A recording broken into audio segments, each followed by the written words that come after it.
बहुत समय पहले की बात है। एक छोटे से गांव में रामू नाम का एक गरीब मजदूर रहता था। रामू दिन रात मेहनत करता, लेकिन फिर भी उसकी जिंदगी में कोई खास बदलाव नहीं आता था। उसका मालिक सेठ धर्मदास बहुत ही लालची इंसान था। वो रामू से ज्यादा काम करवाता, लेकिन बदले में बहुत कम पैसे देता था।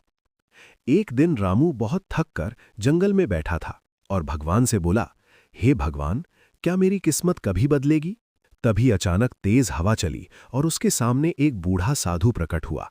साधु ने कहा, रामू, मैं तुम्हारी मेहनत से खुश हूं। ये लो ये जादुई थैला।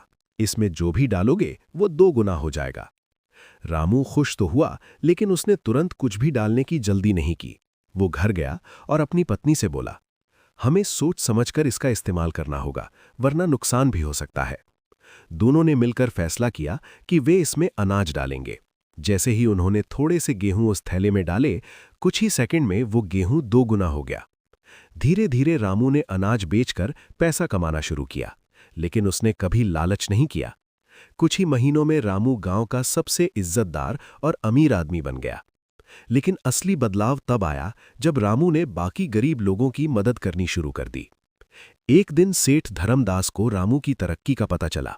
वो भी लालच में आकर थैला चुराने की कोशिश करने लगा। लेकिन जैसे ही उसने बिना सोचे समझे उसमें सोना डाल दिया, थैला अचानक फट गया और सारा सोना गायब हो गया।